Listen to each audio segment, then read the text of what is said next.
Okay, here we go. Here we go. It's the Remix Morning Show. That's right. It's time for that boom bap breakfast right here on Black Power Media. I go by the name of the Ear Doctor. Let me introduce you to your host today. You got Jackie Lukman, Burn It Down Kim Brett, and Kamal K. Franklin. Yes, y'all. Y'all know what it is. It's BPM, y'all. We get it live, y'all. Welcome to the Remix Morning Show. Just to be clear, the Ear Doctor, you did not introduce yourself. I listened to your intro to see if you say your own name, and you did not say your own name. You totally did. You did? Yeah. This time you did not. He did. Boy, y'all are dead. I go by the Ear Doctor. I like to welcome y'all. That's what he said. I go by the Ear Doctor right before I say, let me introduce you to our host. Okay. I heard my name. Right. I think maybe that's the problem. It's all about you. I heard my name. Yeah, maybe think my attention span doesn't turn on until I hear my name. Okay. Yeah, maybe that's what. Okay. This makes me want to have an exit right about now. Hey, don't leave us. Don't leave us. I'm sorry. Early. That's all good. Bye. So the older you get your ears and bye. Okay, bye. You can leave now, though. Don't jump on the Ear Doctor. Ear Doctor brings nothing but good vibes. Does he? Lord. Does he? And the curmudgeon in the group.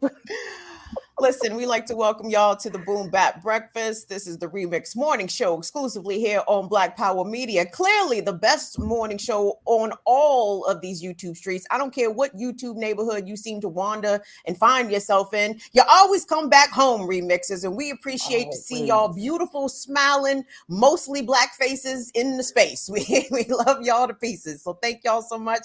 Kamal and Jackie, what's good? Woo, man.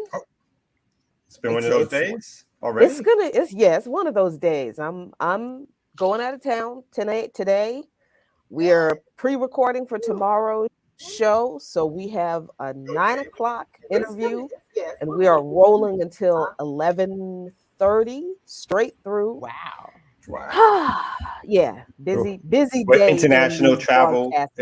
What international travel spot are you going to today, if I may ask? I am going to the exotic international locale of Ocean City, Maryland. Wow, go Jackie. And you picked the right weekend before Memorial Day weekend, before all the clan come down. Yup, man. I'm sorry, I was already down there. My bad. They're there. It's supposed to rain tomorrow, I think. So me and the dog are just gonna hide out in the room and just chill out and snack. And then I'm gonna take him to the beach because he's never been to the beach. So I'm gonna take him to the beach. I'm gonna let him experience the ocean. I'm going to try to keep him from drowning because he loves to swim. He loves water. So yeah, and I'm going to try to get a little extra brown and head on up to Baltimore for their African Liberation Day celebration on Sunday night, going home, hiding out Monday, and then Tuesday, doing it all over again, y'all. Wow. Should I pack some stuff in the car? Drive down there, meet y'all? Does your wife know? At the end of the day, do you have permission at the end of the day? True. You come out like, I'll see you next week. I'm excited for Brewski. And again, prior to Memorial Day weekend, because once the season starts, they don't let dogs on the beach. But I think in the morning they do. But I think before Memorial Day weekend, dogs are allowed on the beach. I don't know if I'm more excited for you or for Brewski. I'm so excited for Brewski. I am really excited for him because I know he's going to act a whole fool. I have to stop by PetSmart to get some CBD treats for this dog because they make weed for dogs. Listen, saved my limbs a few times walking this fool dog, and because he's 100 pounds. He's a big boy. He thinks he's still a puppy, so he acts like he's still a puppy, and I don't walk him. I manage this dog. So when they came up with CBD calming treats for dogs, I had to have been like the third person in line. And like, why is there weed for dogs? I don't understand. This is a foreign concept. Why is there weed for dogs? If CBD calms me, then it has to calm the dog. So when the dog is lethargic, do you give him like a little cocaine treat? I mean, what's the boundaries here? I don't understand. That's the thing. He doesn't need a cocaine treat. He's on that natural, weird, excited puppy high. But yeah, it's really that kind of stuff really helps for high energy dogs who don't do well with things like getting their nails trimmed or grooming. He loves to be groomed, but I can't get them nails, and I got to get him high and woozy to get in there with that grinder. So he's like, I hate it, but I can't do anything about it. This is great. Jackie must be loading him up with grams and grams of CBD. He's 100 pounds. So yeah. I was trying to adjust the dosage, and one time I thought I OD'd the dog because I was like, I clearly can't give you the suggested amount because now I'm like dragging you across the floor. Brewski said, I'm too late. I'm too relaxed, mama. And I checked with the vet. I checked with the vet. I'm not, randomly experimenting on my dog, but I checked with the vet, and he thought it was funny, and he's like, yeah, it's fine. Just give him one or two less of the little treats. Don't go by that. It's okay. He'll be all right. I know y'all don't got cats, but catnip is basically for cats, like to get them high, basically get them up and excited or do stuff, right? Or is that a sleep thing too? Yeah, I don't know how felines work. I don't know how felines work. Felines be tripping on the catnip. They be tripping on the nip. And to be clear, what CBD is not giving you, it's not weed. It's basically weed. It is not. It's not. It's not, old man. It's not. The cannabinoids in weed work the same way as they do on dogs as they do on people. And you're doing a good thing by giving him CBD, not just for his anxiety or if he's, a little hyped. He's an older dog. That helps to manage his inflammatory response. If he has arthritis, Bagheera is 13 and a half. She's been on CBD 5 years, 6 years. And I think it helps her, and also for pain management also. Just like people need pain management as they get older, so do dogs. And you're helping to extend Brewski's life, Jackie. Good job. I mean, I use CBD oil, the topical, on my knees because of the arthritis in my knees. I've known people who've taken CBD and said it was no matter what they tell you about what they taken out, it was like sometimes it feels like they couldn't tell the difference. Are they just bad weed smokers, or they just don't have quality shit? Since I have never smoked weed, I cannot tell you. Ever? No. Ever? I tried it one time. I literally tried it one time years and years ago, and I'm like, okay, so nothing's happening. Okay. All right, this is a waste of time. And I'll just Wow. Yeah. The restraint. I'm impressed, especially since weed has been recreationally legal in DC for 10 years now. Jackie, no. I just not. No, I mean, I quit smoking like 30 years ago. So like smoking anything else is like, I'm not doing that. But gummies, why not? I didn't really. Gummies you do. So you do gummies. I didn't really feel there was nothing. I don't know. Maybe I'm getting cheap stuff. I don't know. Maybe. Because the edibles are impressive these days. The edibles. Brownies? No. Never none of that. No, none of that. My thing was a drink, and there was a time when I was drinking too damn much. But I mean, I never. Can we give the dog mushrooms? Shirley don't in the give chat. my dog mushrooms. No, I have a funny story actually about Breezy accidentally ingesting not one edible but two edibles. One time before, while Breezy was still on the planet, rest in peace to Breezy. But Breezy had got into the edibles. We had Rice Krispie treat. We had 2 Rice Krispies treats. and came back to the house, and all you saw was the plastic wrapping and some crumbs. And poor Breezy, she's like this. She's like, oh, like this. And then she stood up, and then her paws were crossed. She was like standing with her paws crossed. She's like all fucked up, and they brought her a big bowl of water, and she just drank the whole water and just laid her head in it. I'm like, God damn it, Breezy. You can't be getting fucked up unsupervised out here. Jeez Louise. Yeah, no. I mean, my thing back in the day, my thing was drinking. And, you know, like I said, I was a metalhead, so I did a whole lot of partying. And thank the Lord Palestinian brown revolutionary Jesus that all of that partying was done before cell phone cameras. Thank you, Jesus. True. Listen, if any of those shenanigans resurface, what? If they reserve the statute of limitations on some things may have run out. Probably. You campfire stories. But you know, but my moral reputation as an upstanding African mother, yeah, I'm not sure how that would. I'm not sure how that would. Speaking of campfire stories, can I say something that's been floating around my ginormous dome for several weeks now?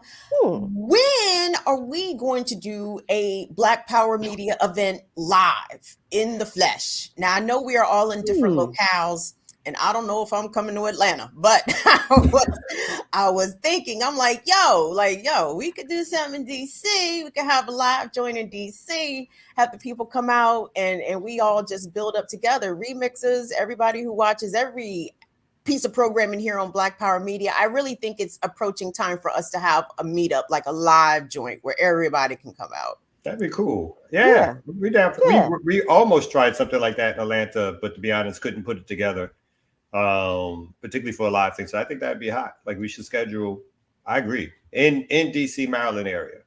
Yeah, I dig it. Yeah. I mean, there was up there 3 to 5. Yeah. There was something I said I was gonna come to Atlanta for. I can't remember what it was. Freaknik. Jesus. I'm never doing that shit again. I knew again was gonna pop out. Again, Jackie. Just I'm real big on, you know, okay, I'm gonna try it once. If you know, see what it's like, just see what the hype is, see what's going on. So I went, and Jesus Christ, I wasn't even active in the church then, and I was like,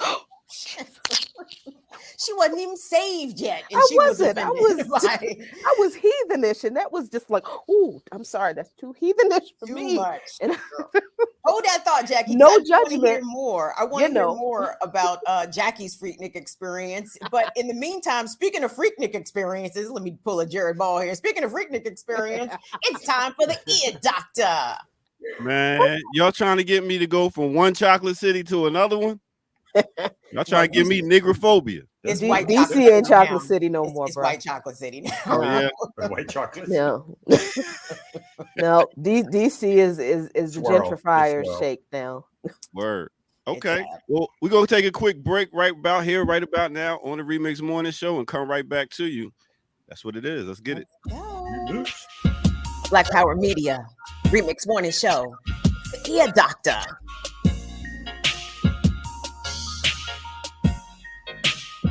All right. What's good, everybody? Welcome out once again to the Remix Morning Show. Black Power Media, in case you didn't know, what you can do right now is you can hit that like button at the bottom. Make sure you hit it. Tap it. Bam, bam. And they got another button down there with a heart if you want to. Tap that. Tap that right quick, too. Also, we got a notification bell. You can ding, ding, ding, so you can know all the different things coming on. And become a member. Go to patreon.com. Drop some change in the bucket for blackpowermedia.com. If you want the fresh gear, you might not get the Ear Doctor shirts yet, but soon come. Go ahead to blackpowermedia.org and copy some of that dope fit. All right, here we go. So what we want to do right now is we want to pay respect to a soldier that's made their transition. Who am I talking about? No other than the brother Thomas Blood McCreary. That's right. So what I wanted to do real quick is show y'all take y'all back. Let me take y'all back real quick and show y'all one time when we got to sit down with him on a BPM special and chop it up. So let's get to it right here, right now. This was the Black Liberation Army soldier story. Check it out. There's one point that I want to make. I think that when people study the history of the Black Panther Party, you need to keep in mind, you have to talk about which era of the Black Panther Party. The Black Panther Party came into being in 1966. From 66 to 71, I would consider that a revolutionary organization. Mm-hmm. After the killing started, we didn't touch on that, with the West Coast coming to New York and murdering people out there, we decided that we were going to take the fight to them. Fuck dealing with each other. That's when the Black Liberation Army really went into full gear. The propaganda states that we were outlaws, we were not known by the community did not support us. That's bullshit. All you had to do after the action happened the night before is go into any local bar, barbershop, hair salon, and the black people in those places was ranting and raving about those brothers and sisters the night before, how they had took the fight to the enemy. They say we was not part of the black community. We are the black community. Where do you think we came from? And said we had no problems taking that fight to them because under the conditions that we were living under, especially in New York, with them killing kids, throwing motherfuckers off the rooftop. We said we cannot go on any longer like that. We cannot tolerate shit like that, just as some of what's going on today. And people stepped up to the plate.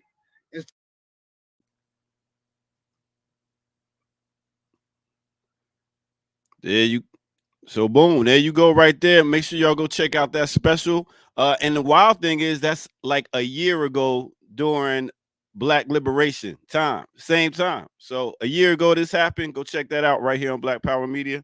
Now let's get back to our host.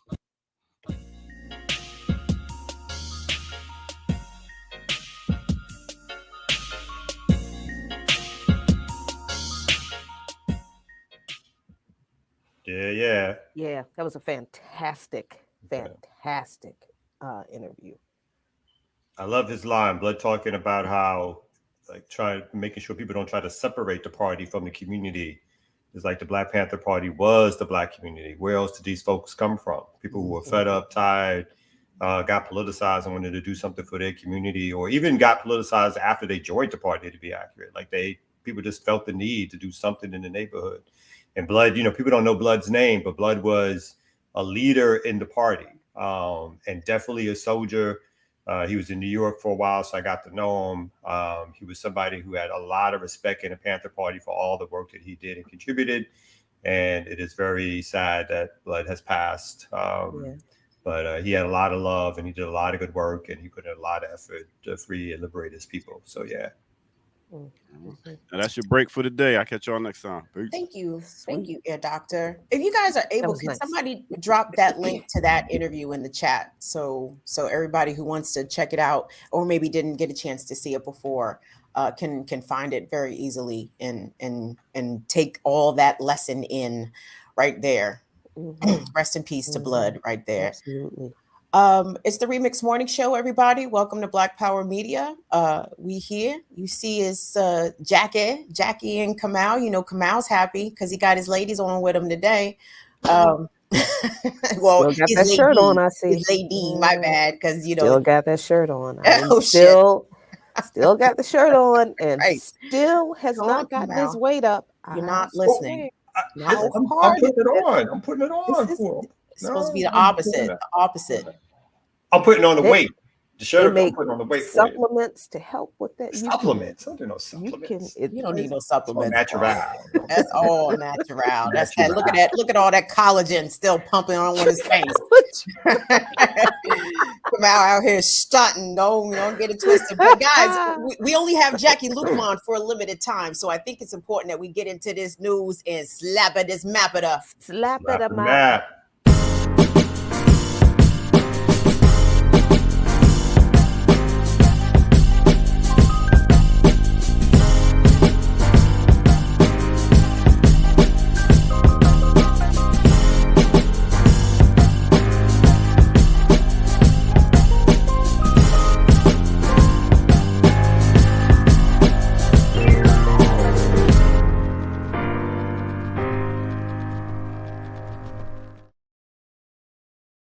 Morning show. Remix morning show. Remixes are in the building. Everybody be sure to hit that like button while you in this room. Hit that like button. If you tuning in later, be sure to hit the like button. Subscribe to the channel. Go to blackpowermedia.org to get your colors, all your t-shirts. We got them. Your coffee mugs. We got them. But the big thing we got for you right now is this here news. And we're going to set it off with Mrs. Luke Mon. Because we teased a little bit, Jackie, yesterday before you pushed off about Joe Biden rescinding sanctions on Venezuela.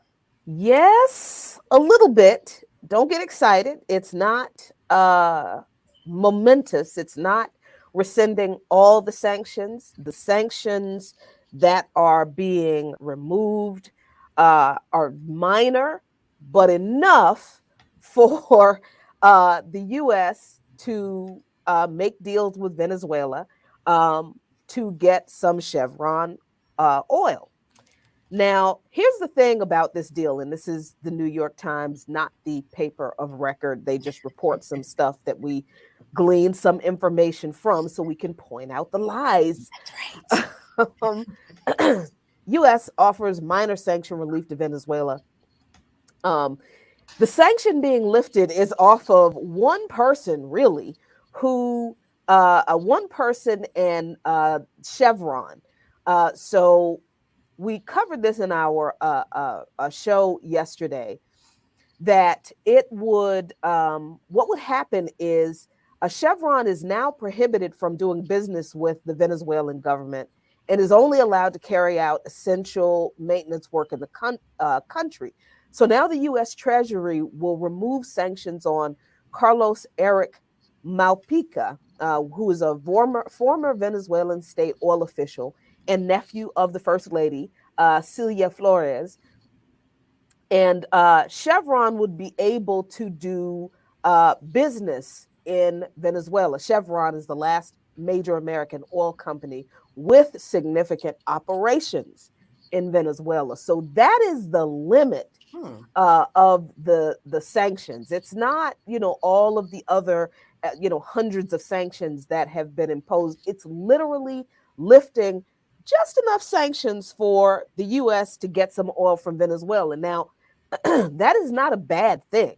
I think the good part about this is that Venezuela can now do business out in the open with Chevron, and potentially this could mean a boost in the revenue that would go into the resources that fund the Venezuelan Socialist Society and all of the programs they have for the people. So some of the poverty and inequality hopefully will be I won't say it will be alleviated. It will be positively impacted. It will be a little less severe. However, there is an important caveat to this move that the Biden administration has made.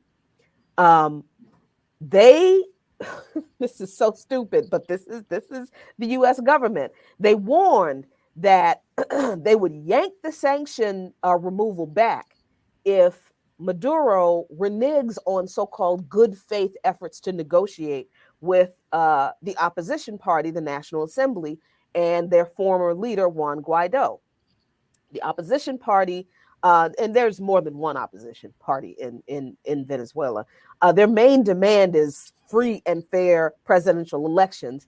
But if you remember my conversation with Carlos Ron, the foreign minister of Venezuela, a few weeks ago, Venezuela basically has elections doggone near every month. You know, at you know, there are levels of elections. So the idea that there are not free and fair elections in Venezuela is and always has been a lie. And that is this caveat that the Biden administration is going to use to, when they feel like they don't want to continue to do this anymore, they'll say, oh, you didn't, you know, your elections that are actually the national elections are scheduled for 2024. Well, they're going to say, well, the elections aren't free and fair, so we're going to cancel this deal. That's you know, the caveat to this. And so then you have to ask, you should be asking, why is the Biden administration, why are they even bothering? Because the Summit of the Americas is a disaster. Because the Biden administration said not going to invite Venezuela, Cuba, Nicaragua. Don't like them. You know, communist, socialist, evil dictators, not democracies, blah, blah, blah. But this time, the rest of the world, the rest of the global South countries, the Caribbean nations were like, hold up, player. Well, if they're not coming, we're not coming. So Joe Biden is, with this move, he's trying to save face by, you know, lessening this one sanction. It would be a benefit to Venezuela, and I do believe Nicolas Maduro is sitting up in Miraflores, the presidential palace, like, come with it. Okay, let's talk some terms. Let's talk some money.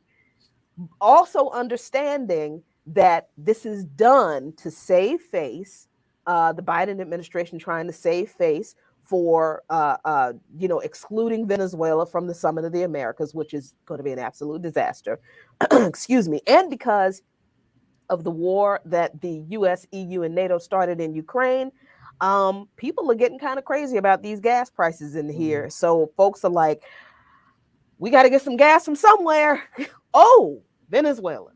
And we're sending all our money to military aid to Ukraine. So, you know, we can't go and coup some other government right now at the moment to steal their oil. So we got to do, so all of that is at play in this. And it shows, I think, the absolutely amateurish and ignorant posture of the U.S. government. Biden also eased some sanctions on Cuba. He removed the limit on remittance payments and removed the travel restrictions for Cuban families to go back and forth to visit their families. I mean, again, he didn't do that out of the kindness of his heart. He didn't do that because he wants to normalize relations with Cuba. He did that because the global South and the Caribbean nations responded in an uproar when he excluded Cuba, Venezuela, and Nicaragua from the invitation to the Summit of the Americas. So the lifting of these sanctions, the few that they are, is an indication of the power that the non-aligned countries are coalescing. That's the thing that I'm the most excited about, because they were able, simply by saying, we are not going to come to your little sham democracy show in Los Angeles if you don't invite our kinsmen from Venezuela, Nicaragua, and Cuba. When other countries that have been the targets of U.S. imperialism for decades are able to force the U.S. government to backtrack on any policy, that is a sign of strengthening power. And I'm here for it. Yes. I have questions, Yes. Jackie. Why Chevron? Of all the oil companies, why only Chevron is being allowed to do business? And is Citgo still in business? I can't remember the last time I saw a Citgo station in here. Citgo, I think, was bought out by a larger company, and I can't remember what company it was. It might have been Chevron. But Chevron is the only U.S. oil company that still has operations in Venezuela. Got it. So, yeah. Previously, well, they still do. PDVSA is the state-owned Venezuelan oil company. So before these sanctions were lifted, the revenues for the Venezuelans' social programs came from the revenues from PDVSA, and other countries were buying oil from Venezuela through that program. Citgo was not able. Venezuela wasn't able to make those kinds of deals with Citgo because Citgo is not a Venezuelan-owned company. It's owned by the U.S. I don't ask me to explain how that all works there, because I honestly have not looked deeply enough into that, because that was news to me. That I was like, not Citgo, I'm sorry, Chevron. And that's true, Ricky. The U.S. did steal it, but then Citgo was bought by some other company. But yeah, so this gives the Venezuelan government another stream of revenue, oil revenue. I understand that's not, environmentally optimal, but all of the other sanctions against Venezuela make it impossible for the Venezuelan government to receive revenue from anything else. And the private sector, the capitalists in Venezuela, have over the decades managed to privatize a lot of other industries. So I feel like this is a win for Venezuela. It's for Cuba. It's absolutely a win.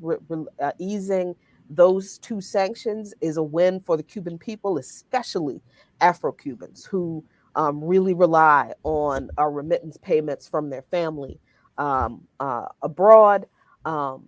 And I think it's a win for moving us closer to a non-aligned world where countries are not afraid. They're not bullied. They don't feel like they have to kowtow to the United States anymore.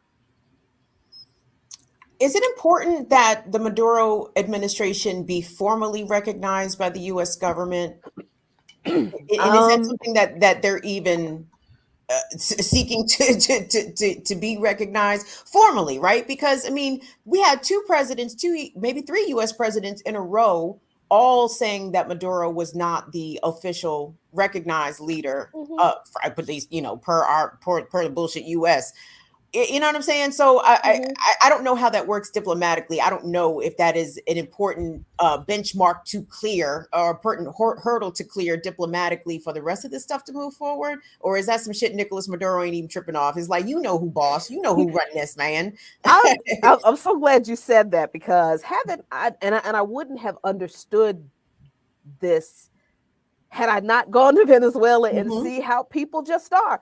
People in Venezuela don't give a damn that the United States did not. They're like, we know who we voted for. And Nicolas Maduro is like, I know who the Jefe is up in this piece. What?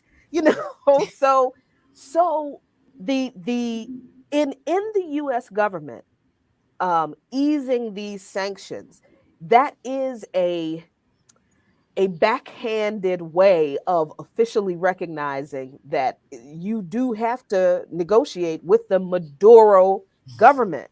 You're not negotiating with a Juan Guaido government, because he ain't running nothing. Juan he ain't the president of nothing. To the house. I bet you he ain't even the president of his own house. But this deal, these sanctions being lifted, particularly off of the relative of Maduro's wife, I thought that was particularly what's the word I'm looking for? Delicious. Yeah, that's particularly delicious. It's like, I mean, you're going to have to deal with the Maduros and everybody, his president, his relatives, you're going to have to deal with him. So look, I'm glad to see that this has happened. I don't expect it to last. That's the thing. Yeah. I think I as mean, soon I'll only add that, yeah, I mean, I think these negotiations are obviously based on what's happening in Ukraine and the United States sanctioning so many oil-based countries that put itself, and the Europeans have put themselves in a little bit of a pickle, that if you're sanctioning Iran, Venezuela, and now Russia, and maybe a couple of others, that there's going to be not enough oil on the market. Traders are going to buy up oil, and prices are going to be what they are. In California, my understanding is that prices are $6-7 a gallon. Here, I'm in Atlanta, prices are over $4, 420 to 450 to 475 a gallon. And these prices are unsustainable, as in the Democrats, part of their calculation is they can get some of these prices down before the election. Maybe that'll tip some votes their way. And so I gave an opening for some negotiations with Venezuela. But I agree with Jackie. I think these are, from the United States point of view, these are potentially just bargaining points, which as soon as there's more oil, or another country that the United States has more favorable relationships with, can increase the oil supply or the prices come down. And if they think they can get away with doing that and putting sanctions back on Venezuela, then they will continue to do that.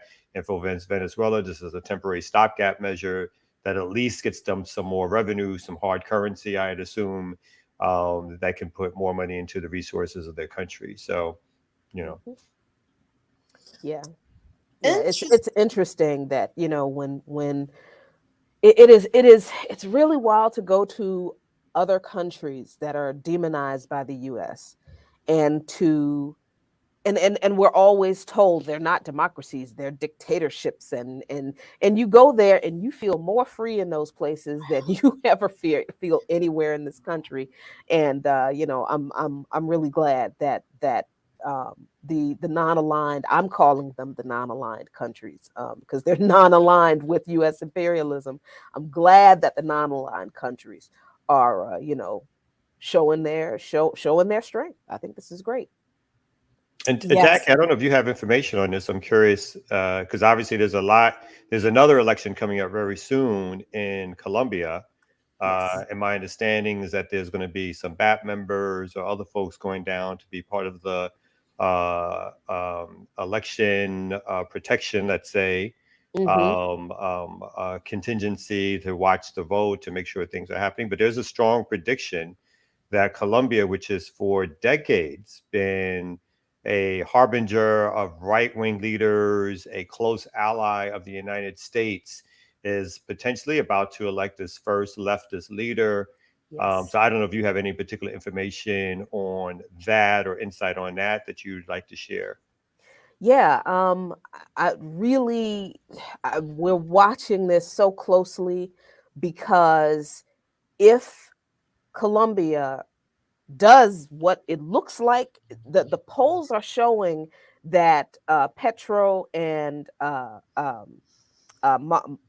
Francia Marquez, is that yeah, the historic pact, that they are actually slated to win, and they would defeat Ivan Duque's government. Now in Colombia, the president is a 1-year term, but they have been getting death threats ever since they formed the historic pact. And Francia is an Afro-Colombian woman. And this is important because Colombia has been the launching ground for U.S.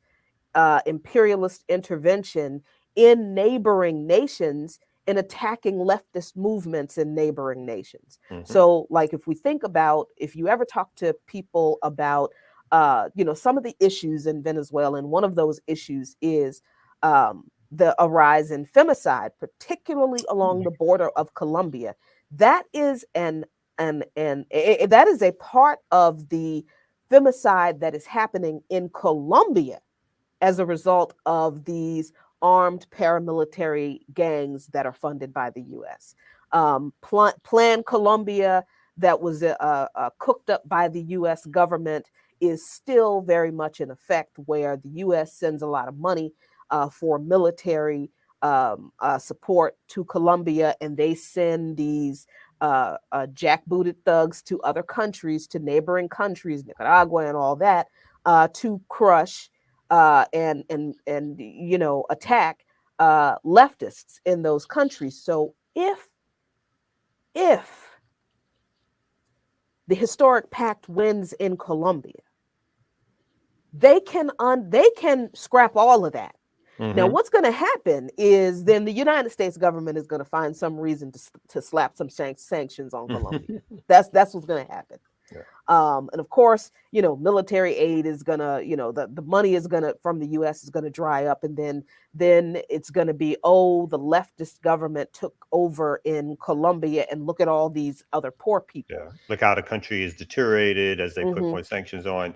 One thing that the newspapers are reporting that Petro has promised to overhaul the country's capitalist economic model and vastly expand social programs, pledges to introduce guaranteed work with a basic income, shift the country to a publicly controlled health system. So that's healthcare for all, something, again, we don't have here, and increase access to higher education, in part by raising taxes on rich folks in Colombia.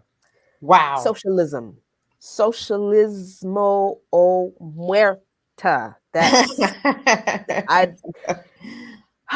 so yeah, there are BAP folks going to Colombia to be election observers. I am not going to be one of those people, but I'm going to be checking in with my folks, watching closely, prayers, making offerings to the Orishas, doing whatever I got to do to help, beg the universe to make this happen, because the people in Colombia want this. They want this. Of course, obviously, the white people don't want it, but the people who have been tired of the right-wing fascist government propped up by the U.S. in Colombia, they want this. They want something better. So, yeah, fingers crossed, toes crossed, incense burned, prayers lifted. I wish you were going to be here. It sounds like you have to leave soon. One of the stories I want to cover, maybe when we come back from break, people are mentioning Haiti in the chat, is that the New York Times did a 3 or 4 part series on Haiti, which was actually in my estimation, a good series. Obviously, the thing is that what they do is they do it 20 years later, after the fact, after they've already supported the overthrow of Aristide or the invasion of Haiti. And then what normally happens is, some good enterprising reporters will go go under, do all the things that some of us already knew and present it as like new information or news that they've uncovered. But because of the resources of the New York Times, they're always there. It's a good piece, a good written story, and talks a lot about the connections of Citibank to the historic role of Europeans and Europeans, including America, in extracting resources from Haiti and using it as a cash cow to fill their coffers, as Haitians suffer continually and get blamed for their own suffering. So that's something that, when we get back, we're going to talk a little bit, go a little deeper in. Yeah, I would just want to, before I bounce, I just want to mention, we talked to Dr. Tamanisha John about that Haiti article. And man, she ripped that thing apart. I was about to say, I saw a lot of critique from Haitian scholars, nope, yeah, New York Times had New York Times this all the way up. Right. First, the chief criticism is that they did not cite any of the Haitian historians that they obviously got all their information from. Wow. In typical white, Euro white supremacist New York Times fashion. Wow. They just stole somebody else's work and said, hey, look at how progressive and forward thinking we are for, bigging up the Haitians. Yeah. The paper of record, plagiarizing asses. Look at these sons of bitches. Yep. But all right, y'all. Thank y'all so much for, entertaining me for just a little bit. I'll see you later, Mr. Franklin. So we have to go? We have to. So Burn it down, hold it down. I'll see y'all later. Me and Jackie have to go do our morning show together. Y'all have a good show. Thank you. Have a good show. Thank you. Thank you, Kim. Thank you. Peace. I'll see y'all later. One day. Bye, Jacqueline. Have a safe trip to the beach. Give Brewski a kiss for us. No, let's not do that. No. Well, I like Brewski. I like Brewski. Brewski is keeping Mrs. Luke Bond safe out there in Southeast. Yes, indeed. So, yep, it's the Remix Morning Show. We still have several minutes come out before we are going to our break. And if you could please check the chat, my good man who doubles as the producer here I will. The Remix Morning Show, because your man's y'all's boy, Joseph Robinette Biden, signed yesterday an executive order on the anniversary, the 2-year anniversary this week or yesterday. I'm sorry. Yesterday. So all of these dates are horrifically get misremembered by my trauma brain, unfortunately. But here's the headline from The Guardian. Biden signs police reform executive order on anniversary of George Floyd's murder. And we know why. First of all, we're going to talk about how toothless and feckless this executive order is to begin with. But the reason there was even a so-called need for an executive order is because Congress was unable to do fuck all with the George Floyd Justice and Policing bill, which languished in Congress, fell apart in the Senate because, the Senate's not interested in collecting the fucking police. Let's be serious here. So here's as is reported. Joe Biden signed an executive order he promised would usher in the, quote, most significant police reform in decades, end quote, on Wednesday, the second anniversary of the murder of George Floyd. With Congress deadlocked, Biden said that he was using the powers of the presidency to advance the campaign promises and deliver police accountability and reform, quote, that is real and lasting, end quote. Okay, there you go.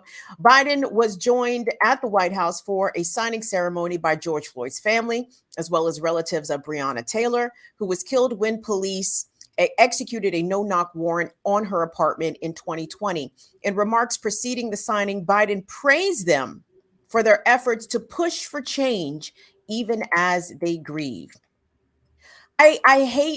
I understand why the families show up to shit like this, but I hate that they are used in sort of pimped out this way. It's capitalizing on their grief, and Biden is still doing fuck all about it. The executive order was signed Wednesday, directs federal agencies, exclusively federal agencies, let me underscore that, directs federal agencies to revise their use of force policies, banning tactics such as chokeholds, restricting practices as like no-knock warrants, and promoting de-escalation techniques. Kamau, how do you promote de-escalation techniques? How do you promote that? You just make a brochure, you pass it out at morning call. Here, say, y'all. Please do this. Please implement this, as they all laugh. You know what I mean? Yo, it also calls for the creation of a new national standard for accrediting police departments, establishing a national database to track police misconduct, a database, Kamau, because this is exactly what we needed, a national database to track police misconduct, further restricts the transfer of, not prohibits, it further restricts the transfer of military equipment to police departments, and requires agencies to implement new tools to screen for inherent biases. What the fuck does this even mean? Among officers as well as recruits, including those who promote unlawful violence or harbor white supremacist views. How? What is this? A screening test? Isn't that usually the bar of admittance into to becoming? You would think they already would have that, right? That would be like, oh, wait a minute. We should start doing that now in 2022. Start some screening for white supremacists. Oh, okay. We'll take that seriously. Embarrassing. The order, the president said, was a, quote, measure of what we can do together to heal the very soul of the nation, to address profound fear and trauma and exhaustion that particularly Black Americans have experienced for generations. Okay, so I guess we should be satisfied that he acknowledged Black Americans do face prolonged and sustained trauma as a result of policing policies. I am Your thoughts, Kamal, because this sounds like an executive order, like a Department of Justice consent decree that is not worth the paper that it's signed on. The paper, the Charmin that is hanging in your bathroom right now has more value than this Biden executive order. What do you think here, Kamal? I mean, I think you hit the nail on the head. This is obviously this is just performative in nature. It's going to do nothing. One, the police, most obviously the police departments that interact with our community the most are local departments. And that these federal ideas have no basis or bearing on them unless they do something far more significant and serious to ensure that they're going to strip funding away, that somehow they're going to demilitarize these police, that they're going to do something around the gun policies or the shooting policies. None of those reforms would probably take away what the police have done and will continue to do in our communities. But this is strictly performative. The fact that if this was such a serious idea that they wait until the anniversary to put it out just means that like this is all performative. And like you said, like that, it's a shame that the families continually get used and put out there because everybody wants to see something happen. And they're convinced that, of course, because this is the president, that there's going to be news media and cameras and other politicians going to be there, that somehow this is supposed to convey some message of seriousness when the only thing that these Democrats are thinking about is what is the least that we can get away with that will try to look as if we are somehow reforming the police so that we can continue to get some black votes, right? That's what they want. That's what they care about. I'm sure, if not even already, there's probably already been more killings by the police. But we all know that this is not going to do anything whatsoever to stop the police in terms of not only their murdering of us, their arresting of us, their jailing of us, their harassment of us, and the imprisonment of our people. So this is, I mean, it's not worth anything except a photo op for the Democrats.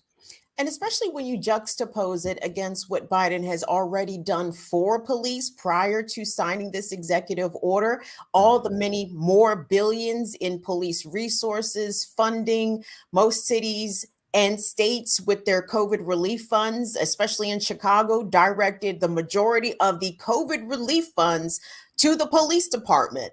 And so when you look at that versus this, which only it only applies to federal agencies, and again, it's relatively toothless in its application exclusively only to federal law enforcement agencies, but we're only talking about roughly about 100,000 law enforcement officers that would fall under what this executive order outlines. And we have over 700,000 police officers. So the majority of police are not going to be subject to this shit at all.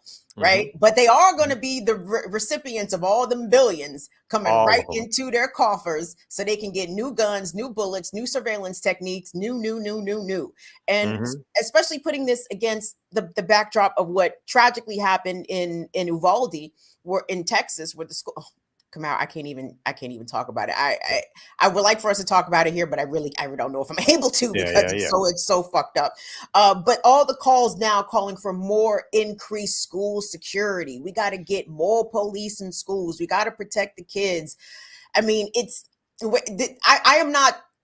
I'm not comforted by this executive order at all. It brings me no comfort, no optimism, no hope that the state of policing is somehow going to improve for Black and brown folks in America. And you're completely correct in that the narrative has already switched, right? Which Biden himself has embraced and the Democrats have embraced, which is more police, more funding. The police are going to rescue us from crime and criminal behavior.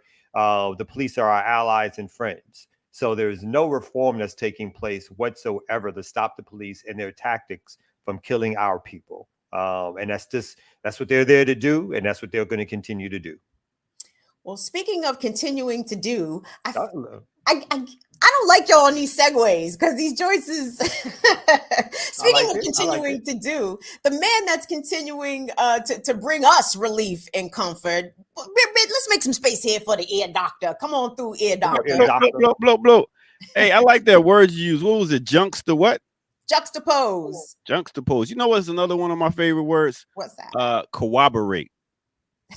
I like that word too. Or corroborate. There it is. Thank you. Oh, okay. I was like, koala There was bear? a W in corroborate. Koala bear? Corroborate.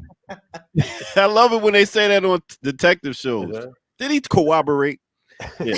Anyway, what we're going to do is we're going to do a spotlight real quick. You know, we usually do it on entertainers, but this time we got somebody else. So stick around for this break. Let's get it. All right, y'all. Remix Morning Show, Black Power Media. It's the ear doctor.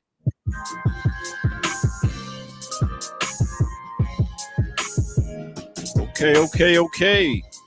Welcome out once again. This is the Remix Morning Show, in case you didn't know. Right about now, we usually like to spotlight artists, entertainers, but right now I wanted to spotlight a young activist. I wanted to give y'all some good vibes right now and show y'all that our future, we got a good future, especially if we put it in the hands of some of these youth. So right now I wanted to get to one of them that represented. So we're gonna take y'all to Grand Rapids and show y'all a commission meeting that was held down and how this 13-year-old went in there and represented. So let's get to it right about here, right about now on the Remix Morning Show. All right. Yeah. Let's get it.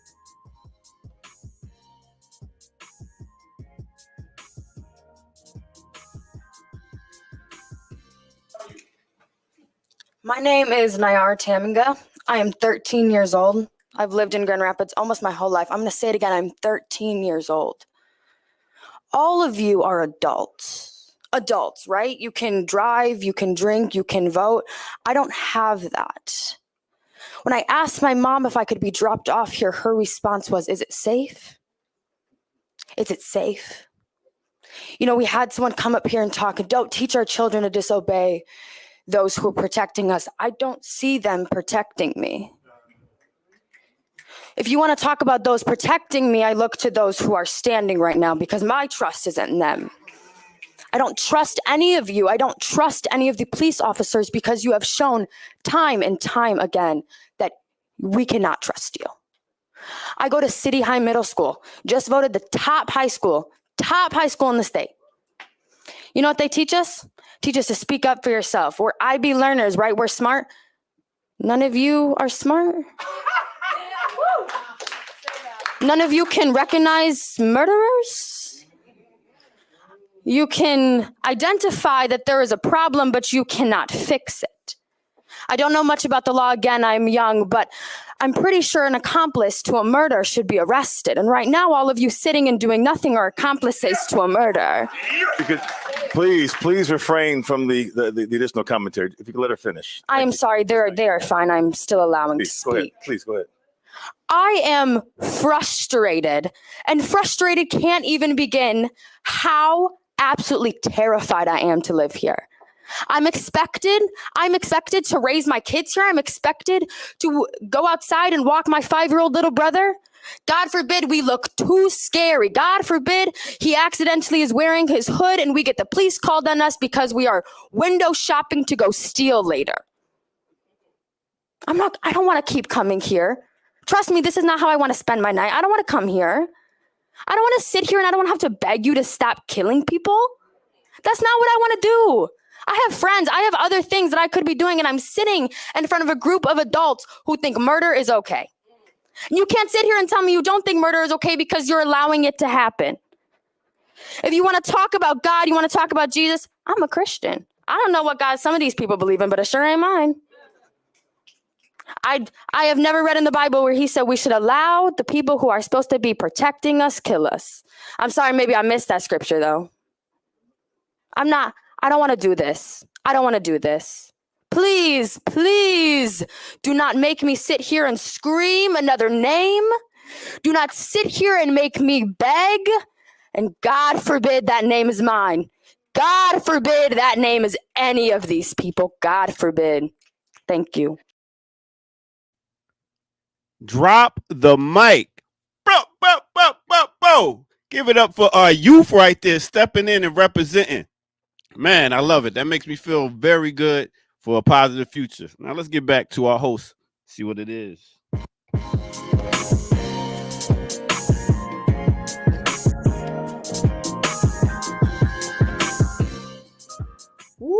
want to talk about a mic drop moment. Come through, Gen Z. Come through, Gen Z. Man, I love that.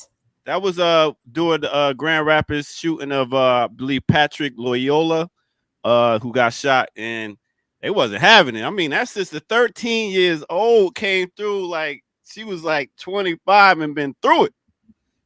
Man, that was beautiful. Yes. I mean, think about what a 13-year-old has experienced, right? Their entire primary school career experience has been active shooter drills, has been repeatedly seeing Black and brown people murdered, and those murders amplified in ways that perhaps our generation didn't experience. They've gone through a pandemic where they've seen the government, local, state, and federal not give a fuck who dies, not give a fuck that COVID is still out here rampaging.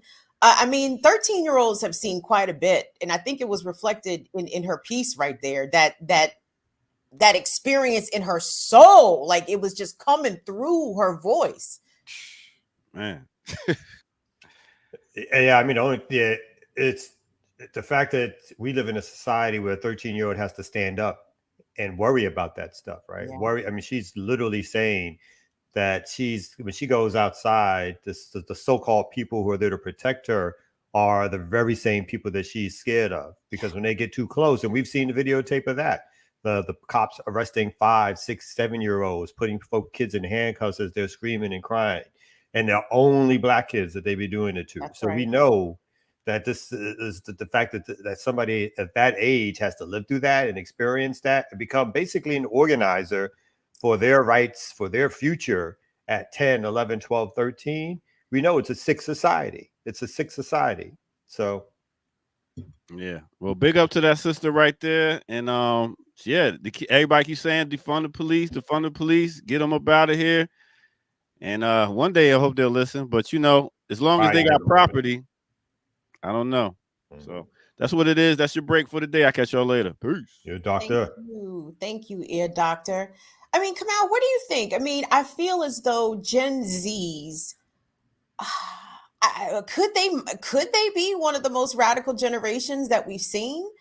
And they're still blossoming, obviously. The oldest Gen Zers were born in 97. So we're still kind of, we have all of Gen Z has not matured to adulthood. But the ways that I'm seeing teenagers, young folks, be fed up, be very vocal, be very articulate in the ways that they are expressing their frustration and their fury at the oppression and all the shit that they're experiencing, that they've seen their parents and grandparents experiencing. I mean, what are your thoughts about the radicalization specifically of Generation Z? Yeah. I like the fact that they are more than willing to challenge authority, like in ways in which our folks our age and maybe older and even younger like to side up to authority, like to take pictures with the mayor or the city council and all the rest of it, like the glad hand and all that kind of stuff. And get and so I like when you see a generation of folks who are willing to go to their house, they go to the city hall or wherever, and right there in front of them, bomb on them, right there in front of them. Like, so I totally respect that, because it's like in your house, in your face. I want to let you know that you're not doing nothing.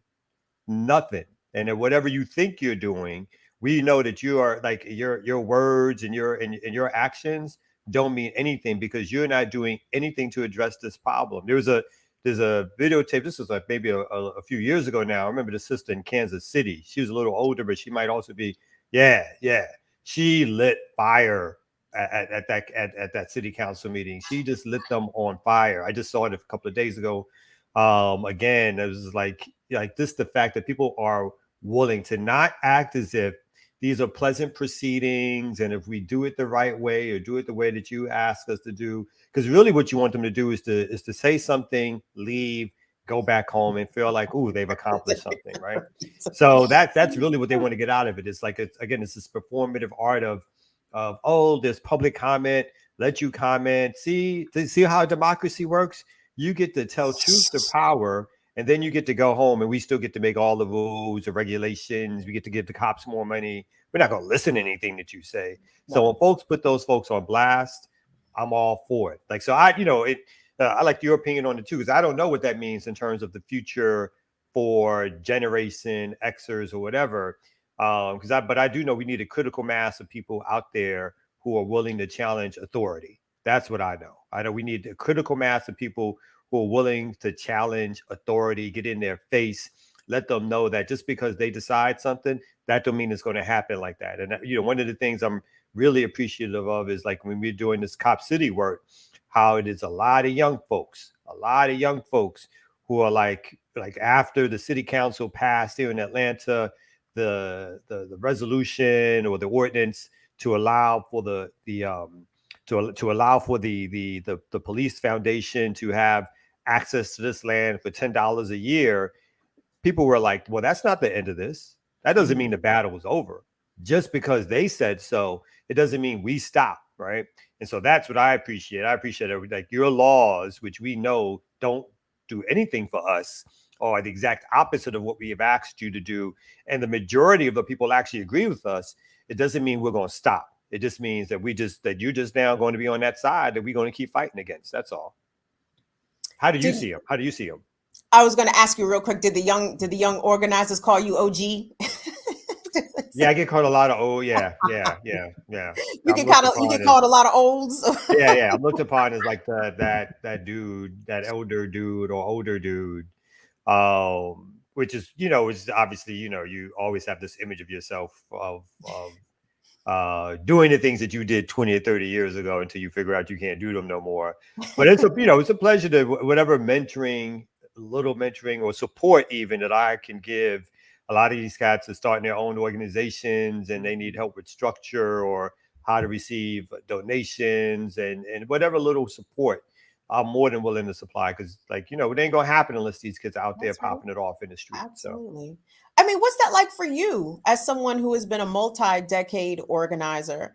And now you're obviously seeing the state of things generally, but now the response and the resistance in the organizing and especially in the youth.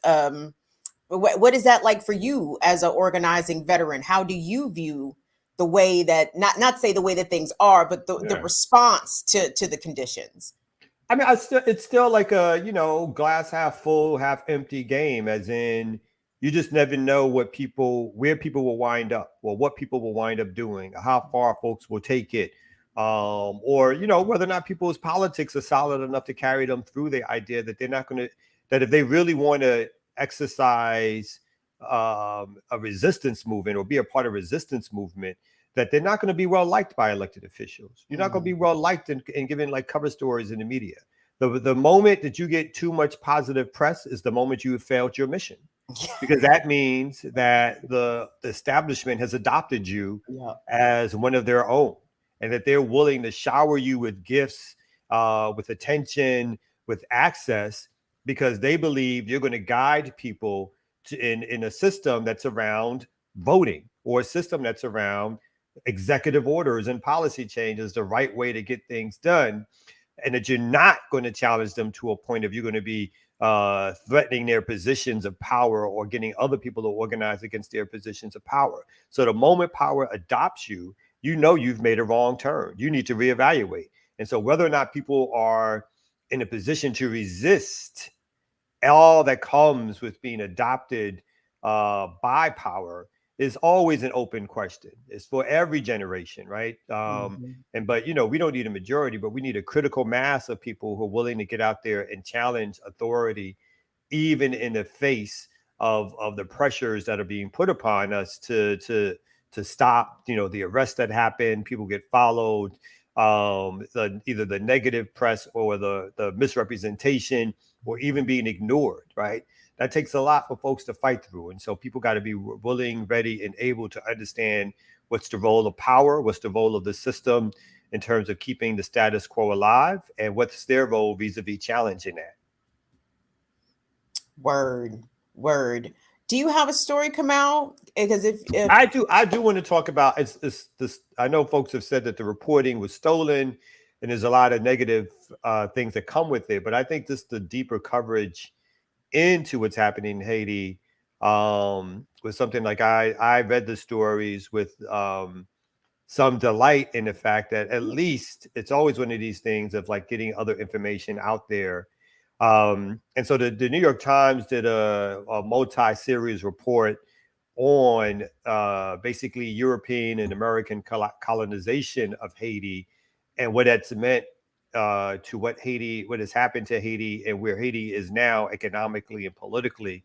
Mhm. And so one of the things I did appreciate about the story, again, knowing that it's upwards of 10, 20, 30, 40, 50, 60, 70, 80, 90, 100 years too late, is that it brought out a lot of the players that, again, the hope is that when folks read it, that it comes from the New York Times, it'll make them think a little deeper about what U.S. foreign policy actually is really about.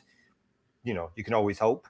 But the story, this particular one, the long occupation of Haiti began with a drumbeat from the bank that became Citigroup or Citibank as we know it. Decades of diplomatic correspondence and other records show.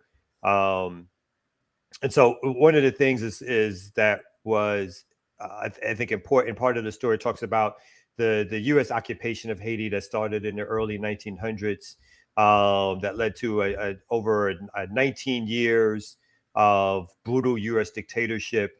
And again, the extraction of wealth from Haiti. So really quickly here, it notes that the American forces took over the country the following summer. This is the summer of 1914, and ruled it with brute force for 19 years, one of the longest military occupations in American history. Even after soldiers left in 1934, Haiti remained under the control of American financial officers who pulled the country's purse strings for another 13 years and longer. So again, one of the things about these stories that the New York Times writes is that they kind of make you believe that something had a beginning and an end, when in reality, there are shifts in how the U.S. has controlled the government and the economics of Haiti, not an end to it, but shifts in how it does. And then the other parts of the interesting is that the back and forth that they talk about, historians have around what actually the good and bad of the occupation. So I'm gonna get to that to a second. Good and bad of the occupation. Good and bad. Let me see if I can find that. And then, Citibank refused to give any of its documents over. It says the documents, they asked Citibank to turn over documents, and then Citibank claimed they couldn't find them, or they just refused outright to give the documents over so that they could have a much fuller picture of, again, literally the millions, hundreds of millions that were pulled out of Haiti for loans that were forced upon Haiti by not only Citibank, but again, by the U.S. government. And it says little of the history remains a part of Citigroup's public profile today. Haiti is barely mentioned in its official timeline. The company declined to provide access to its archives and said it was unable to find any information on some of the biggest loans to Haiti. And so big loans, this means, hey, we're going to give you 15 million, but we're not going to really give you 15 million. That, again, you did not even ask us for. We're talking, again, this is 1930s, that you didn't ask for the millions of dollars. We thrusted it upon you.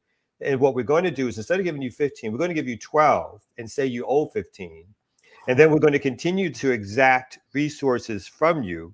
And they talk about how these resources were even more, in terms of the paying back of the loans, were even more than what was paid on public health for the entire nation. Right?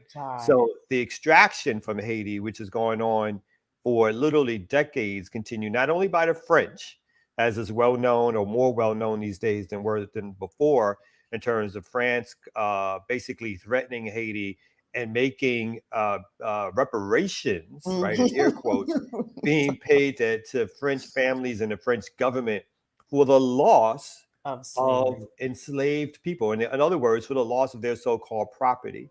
That not only was that going on, but America maneuvered to replace France as the dominant European power.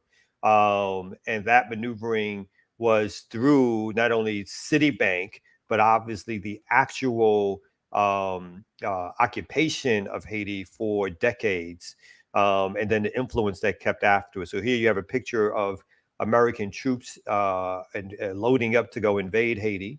And then some historians cite tangible gains like hospitals, 800 miles of roads, and more efficient civil service. But they also point to the Americans' use of forced labor with soldiers tying up civilians in ropes, making them work for no pay, and shooting those who tried to flee. So Slavery. So you can balance that, right? The roads, the hospitals for the very people they shot. You know, you can balance that. Some of it was good, some of it was bad. Disgusting. Who are the authors of this piece? There are several reporters who are credited with writing the piece. They're up here in terms of those who are given credit for writing the piece.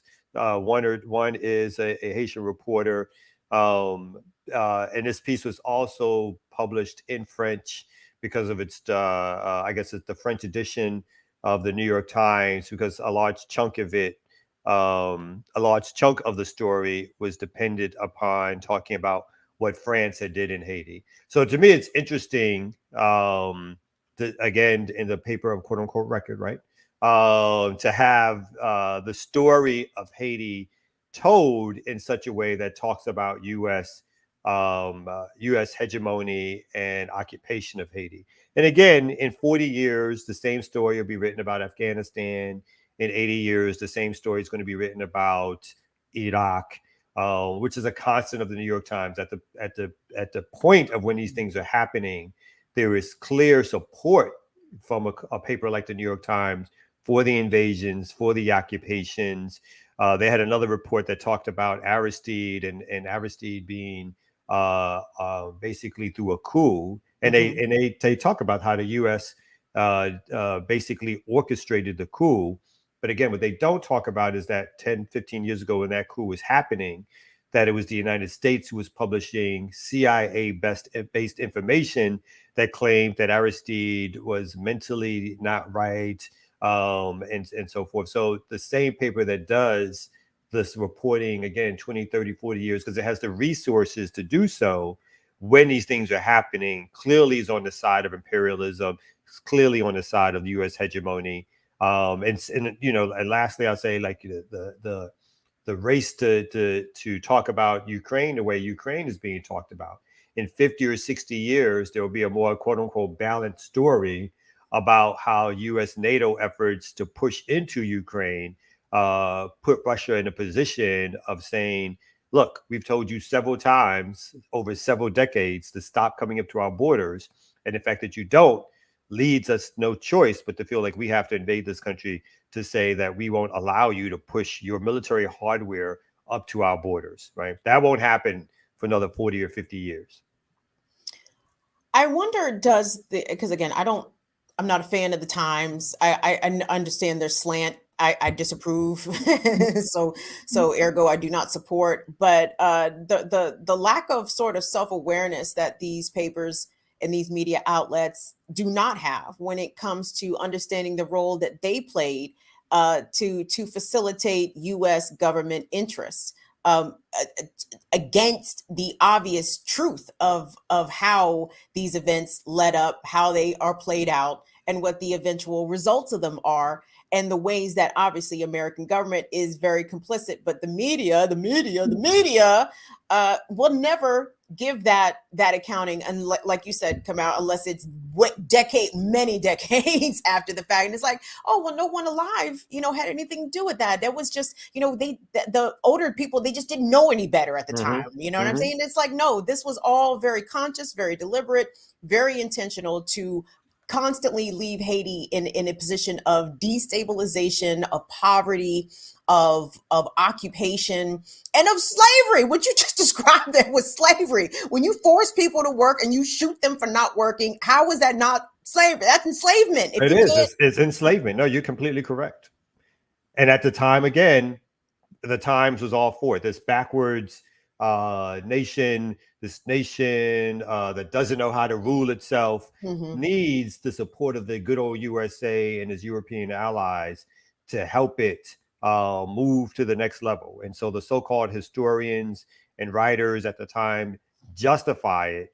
And like you said, only in retrospect, years later, decades later, do they do anything to so-called correct a record, but that's always in retrospect. And so again, the thing with the Times for me is I completely agree with you. The slant is obvious, right? The slant is obvious that the Times is a part of the establishment, and not only a part of the establishment, it is the think piece for the establishment. It is the codification of U.S. State Department propaganda in newspaper, in newspeak, right? And so, of course, there are at times that within boundaries, the New York Times and other newspapers and enterprising reporters will expose things that happen, but they will do so in a way that tells you reform is always possible and that it's always individual bad actors that cause these things, and that the larger system is acting somehow to reform these things so it doesn't happen again. One of the more interesting aspects of what the details you shared about that piece has to do with Citigroup's response to a request for records.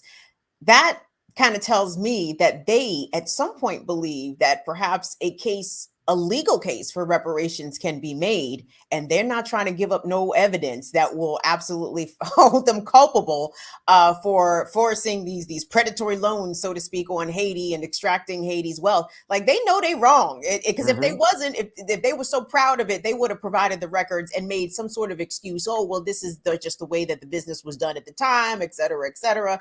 They said, nope, we can't even find them joints. Actually, they have no plans whatsoever to give any of those resources back to Haiti, just like France refuses to give any reparations or any resources back to Haiti. They come up with stories after story to suggest that it is way too late, that they will that there's no sound legal basis for anything, as they do exactly as they hide every piece of evidence that shows their thievery, their conniving, they're basically taking over of a country's finances for their own profit and good. And that's how they established their business, right? And that's partly why Citibank and or Citigroup is as big as it is today, because of its outright thievery in a country like Haiti that imposed loans in which the interest rates and the loan itself are paid back to the detriment of a country which, again, fought to never accept the loans in the first place, right? Said, we do not want your loans, but they were forced to take them. And then the banks, the central banks of these countries, weren't even controlled by Haitians. They were controlled by Europeans, but they were named the Haiti National Bank or the Haiti National this, right? So these things, these companies that are set up in the name, these companies or these institutions or these government agencies that are set up in the name of the nation state themselves, were completely controlled by those who colonized those nations. Yo, wait till all the colonies rise up, shorty. France ain't gonna be ready, because our brothers and sisters in Burkina Faso and Niger are already giving the French soldiers the work as we currently speak. So yeah, France is owed one. France is definitely owed a little something, a little revolution, a little guillotine action. They've earned it. They've earned it big time. Speaking of yapping heads, speaking of chopping niggas' heads off, bringing the ear doctor, a resident. I like that. That one you like. Keep Kim around for these transitions more often. I know hers are more exciting. Chopping heads. Hey, so I got some good news and some not good news. Which y'all want first? Not good news first. Okay. I just got booked yesterday to do a wedding on Sunday, so there will be no Sundays this Sunday. Ooh, do Sundays from the wedding, ear doctor. That would be fun. Whoa. With a wedding party? Really want him? I mean, they be off the hook, but I don't want to deal with the privacy, all that. I got you. Well, no, camera be on you though, my guy. We just want to see the ear doctor work. Yeah, well. All right, and let me give you the good news. What's the good news? The good news is this right here. Remix Morning Show. Hey. We got an Instagram page. Hey. We got an Instagram page. Go ahead and follow us. What is it? It's the _remix _morning _show _. Is that the Twitter handle? Pretty much. Instagram, yeah. So yes. Go ahead there and follow us for updates and all that stuff. And we got you. Yes, right. Do that. Listen, right now I'm doing spotlights. I wanted to spotlight another person. So let's get to it. You always do entertainers and athletes, but we sticking to activists right now. So let's get to it. Let's do it. Right on. The Remix Morning Show, Black Power Media.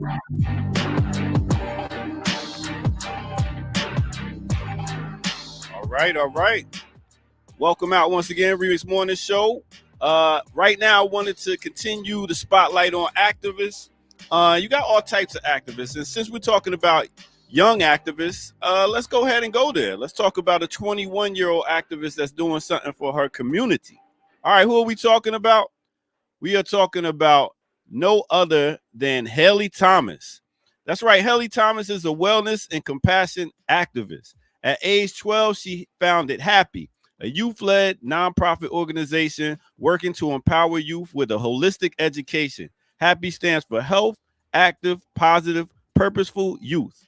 Her goal is to address the need for free and affordable plant-based nutrition and education in underserved and at-risk communities.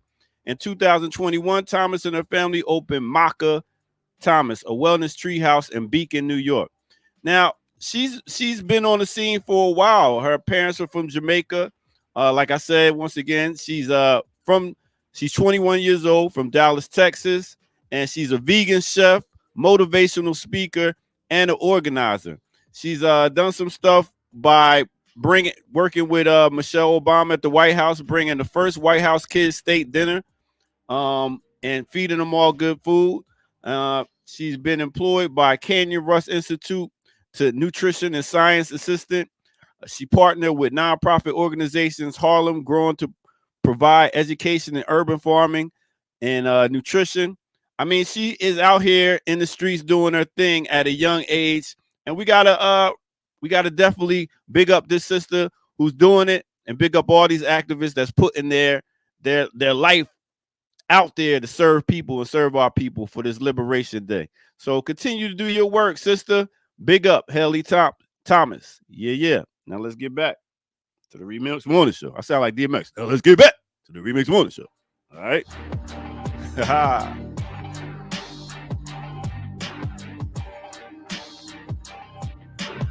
Yeah.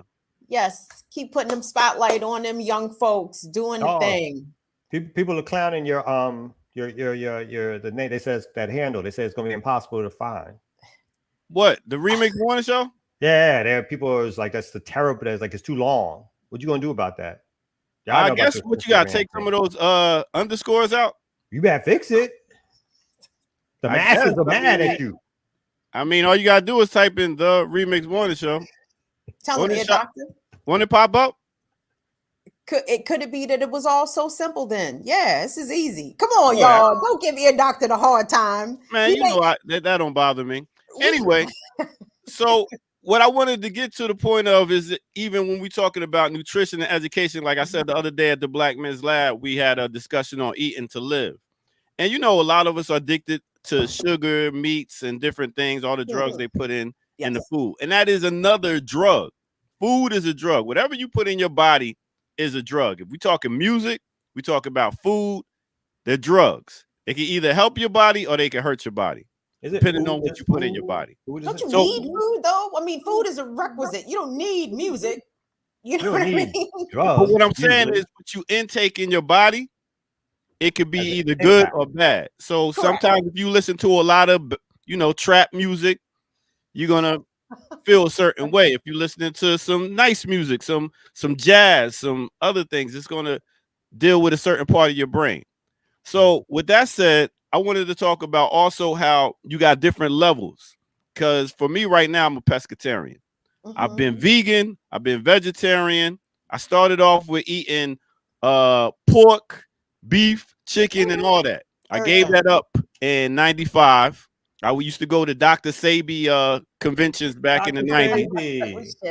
Here comes the chat. Watch the chat. The chat about to light up when you said that, but go ahead. Sebi? What? Yes, Sebi? Man. Dr. I mean, Sebi, didn't Dr. Sebi say he can cure AIDS? Didn't Dr. Sebi say that he knew how to cure HIV? Yeah, like celery juice or something. I mean, it's about getting mucus out of your body and working with the alkaline. No doubt. I don't know how that clears out that HIV virus, but I go on. Most diseases start with mucus being in your body, so it's about clearing that out of your body first. But even as in, talking to these youth, they like, listen, I'm not going straight vegan. So there's different levels where you could start. Like for me, 95, I stopped eating the meat. That's considered vegetarian. And then you could actually go from eating meat, be like, all right, let me just do fish. Then that's called a pescatarian. Once you go from cutting the fish out, then you're a vegetarian. Once you cut out the dairy and all the meats, then you're considered a vegan. Are you trying to strive to be a vegan? Is that it? Well, I've been a vegan before. Okay. I'm working on getting back to being a vegan again. Because there's so much stuff in these waters and all these farms that's raising these fish and stuff like that to get faster reproduction. So yeah, I'm working on getting that out of my diet again too. Can I ask you a question, Ear Doctor? As a pescatarian, how do you feel about the microplastics that are in all of the seafood? How do you feel about that? I guess. I eat the shit out of fish still, but I am aware that I am ingesting a credit card's worth of plastic over at some point. Even think about the plastic bottles we drinking water out of. Yeah. Oh, yeah. You're getting plastic. So it's all about being conscious and moderation. You know what I mean? If you're going to do certain things, just don't do it all the time. Don't go to McDonald's every other day. If you got to go there. But it's about moderation and about saying, all right, one time I'm going to have this. But after I eat this, I'm going to do a nice little cleanse and get it out of my body. Drink a bunch of water, take some herbs and get it out of your body. So moderation is, I would say, the key, and discipline. I want to get I drink a bunch of water when I smoke herb too. Yes. Say that again. What? You do what? I said I drink a bunch of water when I smoke herbs too. Yes. You gotta hydrate. You gotta hydrate. Definitely. That's gonna help your body out. So Lord, I want to get a discussion one day with all like the various level of the various sides of the nutrition debate. Everybody who's from, let's say the Western backed doctor, who to the folks who are around, like the Dr. Sebi, what's his name? Sebi followers. And I know there's a whole range in between. So I just want that debate, because I just feel like there's a lot of discussion that always happens in here where people either talk over or don't, or quite, like the whole idea around, what kind of medicines are good for you and what can heal the body. Is it strictly some food eating process that can heal all things or most things? Or, I just feel like there's always these debates and discussion, and some of them are whack. I'm not trying to say that everything is equal in terms of what the debate is. And then when you're talking about, you got vegans out here, a lot of them don't eat right, where they become starchitarians. Yeah. And all they do is eat starches, and then you start eating these soy, which is putting estrogen in your body, and that's a whole nother debate. So it's really about consuming fruits and vegetables, but then you got to think about the pesticides. So then you go all the way back to having your own farm and realizing, if I ain't growing it, well, God damn, I don't know what's happening to the food. But even if y'all go too far. Enough of us is not going to be growing up. We should obviously control our food source supply and the rest of it, but individually, a lot of us ain't growing our own food. That's why we got to support local farmers. Agreed. Yeah. But even from growing your own food, you're still growing it in soil that is laden with metals and all kinds of stuff, right? So even if you are trying to eat clean and eat fresh, some of your freshly grown herbs or fruits and vegetables still could be laden with all kinds of shit. You know what I mean? Even despite your best interests. I would just rather eat less of what I know is not as bad as the other stuff. That makes sense, right. Doctor. Yeah. I support that. Yeah. I agree with that too. Yeah. I mean, and I like the comment that was just put up. Let's just overthrow capitalism. Yeah. And then we can heal the earth, find out new ways to change, to fix the soil and start all over again. I mean, one of my main reasons for even changing my diet was partly hip hop, where you had songs like Beef by Boogie Down Production explaining what happens to the cow and how they capitalize off of it. And then at the same time, both my parents passed, and in my teens, we're having heart attacks, diabetes, strokes, and this, that, and the third. And I was like, I don't want to be in the hospital later in life spending all this money trying to get healthy. Absolutely. And I want to be around for my kids. So I'm like, yo, I gotta get right now and put in that work now, so I don't have to deal with that. I might get hit by a bus. Who knows? But I might hit you by a bus. I want to control what I can control right now. That's my diet. You know what? That's good advice from the ear doctor. Don't say anything else. I feel like you might fuck it up. I'm leaving while I'm on a good note. That was so good. Leave out on a high note. Yes, thank you. The good word from ear doctor. I corroborate what you just said. I corroborate. You corroborate? Yes, I love it. Don't juxtapoint. What is it? Get off. Yeah, thank you. Yeah. Did he say don't juxtapoint? He said just don't juxtapoint. Thank you, ear doctor. Thank you, sir. I'm gonna juxtapoint this next story here, Kamal. I got it. I got it up already for you. Oh shit! Hold on. Let me reassemble myself for a second. Because ear doctor always comes with such an interesting bag because he was preaching the good word, and then he come with corroborate and juxtapoint, just trying to ruin me for the remainder of the show. Where am I here? This story is now, is there? I know the details of this story come out. Is there a video link? My computer is running. There is a video here. You want me to play the video? I do. Let me set this up for the people real quick. This is a story that I covered on Burn It Down with Kim Brown several weeks ago, and it involved what did they call them kids in New York? He's a drill rapper. Yeah, drill rapper. I'm not too auntie out here. I'm I'm still a little hot mama sometimes. Anyway. Drill rapper C Blue. He's a teenager. I think the kid is like only 16 years old. And what happened was C Blue was hanging out in New York. I apologize. The borough escapes me right now. It might have been Brooklyn. It might have been the Bronx. I don't think he was in Manhattan.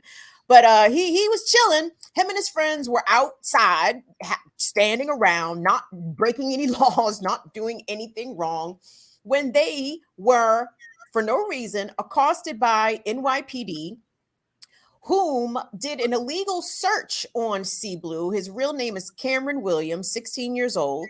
And they did an illegal search on him and they found a gun. Now, in the course of trying to arrest him, of which he put up no resistance, didn't do all the things that is assumed that young Black men do when they are approached by the police. He didn't resist, didn't do anything. They searched him, found a gun, but in the course of the cop handling this gun, the gun discharged and shot the officer in the leg. Okay. And as a result, Cameron Williams, aka C Blue, was charged with a number of offenses, including attempted murder on a police officer, right? But what happened was I think that's a good enough setup right there. So the kid was illegally searched, found a gun, the gun discharged because the officer was incompetent and struck the officer. The kid got hit with a bunch of charges, and here is the update. Let's go to that video, please.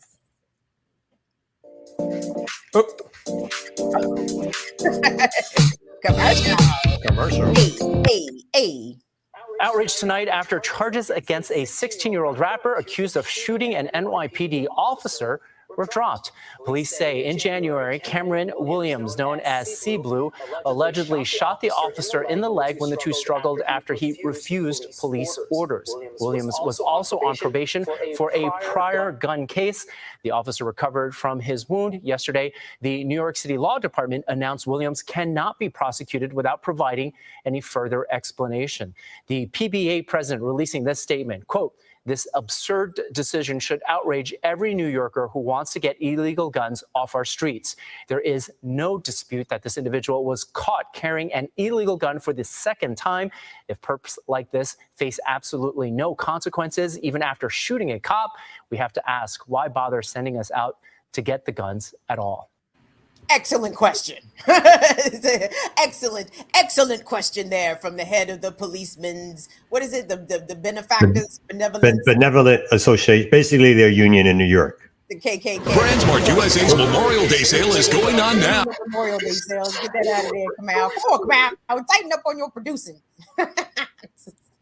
So your thoughts there, Kamal, because and that to me was quite an insufficient recapping of the situation, because when the young man initially went before a judge, before these charges were dismissed, and the police officers had to provide their body cam videos and had to give testimony. The judge at this previous hearing lambasted the police, said that everything that they said could not be believed. Their entire accounting and the reasons that they gave to even engage with this young man were just utter bullshit. But that received far fewer press reports from the New York City media than it did when he was initially arrested for attempted murder on a cop. He shot a cop. He didn't shoot a fucking cop. The cop doesn't know how to handle a gun. Apparently, these police don't know how to do jack shit when it comes to training. They don't know how to handle weapons. They can't run in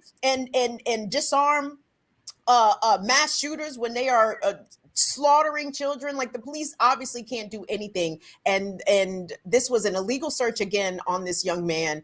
He was found not, obviously charges dismissed, not found not guilty. But the only reason, and another reason come out, only reason that this young man is not in jail is because he has a little record deal. Now, with whom, I'm not sure. But when I first reported this story, he had like a bond of like $50,000, but he actually had a little bit of money that he could pay the bond. He could pay a lawyer, right? So this is a lot of the reasons why I think his charges were dismissed, because he literally had the means to defend himself and to hire competent representation to pick apart what the police accounting of what happened that day.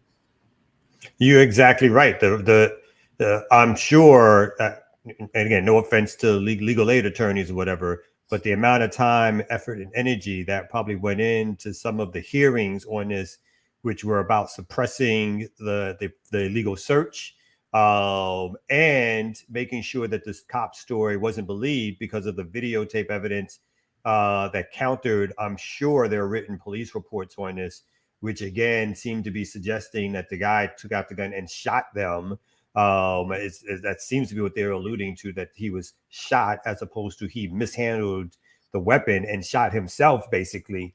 So I'm sure that only because of those efforts and the resources that it took to get all that stuff out there. And again, it's one of those things about, I know some of us have different views on body cams, but one of the reasons, as a former practicing attorney, I'm okay with body cams, not as an ultimate solution, but as at least another visual as to what took place. And so you don't have to believe the officer's story or version of it, is because it provides that counter narrative to what is clearly going to be on the cop's written report, a story that talks about how their life was in danger, that talks about people as perps and dangerous, and who that justify the search and the stop by probably saying that they did some particular movement, that they were engaged in criminal activity that I could spot from a distance.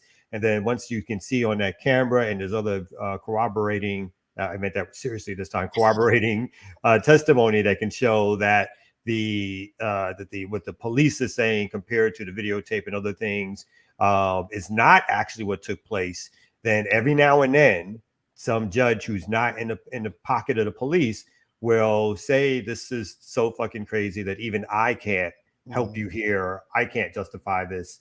And there's no way that this is going to stand up in court because it's obvious that you were lying your ass off after you conducted an illegal search and accidentally shot yourself. One of the interesting things from that statement from the PBA KKK representative said that, if we can't get illegal guns off the street, then why are we even out here? Excellent point, sir. I'm so glad that you raised it. First of all, when the discussion around carrying guns and illegal guns, it's like, oh, we got to get the guns off the street, We very seldom do media outlets sit there and unpack as to why someone like a 16-year-old minding his business would carry a gun in the first place. Because carrying a gun, when people say it's for protection, that's not bullshit. Like, that is legitimate. And people who live in areas of high gun violence, high rates of gun violence, people who have themselves either been shot, know somebody who has been shot, they will carry guns literally for protection. Like, that's not some bullshit. That they are not carrying that gun to eventually go rob somebody or go murder somebody. That's not the purpose of carrying that weapon. you have to have something to defend yourself out here in these streets. I mean, not even to say it like that, but it's the fucking truth. And a lot of these folks, oftentimes young men, will carry weapons because they have experienced gun violence in some way, shape, or form, and they understand that police don't protect them. Police don't protect young Black men from gun violence. Oftentimes the police are the perpetrators of gun violence against young Black men. So it is, to me, a futile use of police resources to try to collect illegal guns off the street, because it's impossible. It's like taking a teaspoon to the ocean. Sure, you're gonna get a little bit of ocean water out the ocean, but it's impossible to do. Okay, it is a feat that is not humanly possible to be able to accomplish. So the whole notion of police out there as those who are arbiters of whom can utilize the Second Amendment to their benefit, right, to protect themselves, is a pointless thing. But I saw Dr. CBS tweeted this the other day. She might have tweeted this even yesterday, but she said basically all this talk about gun control is to disarm Black and brown community. It is not to keep people safe.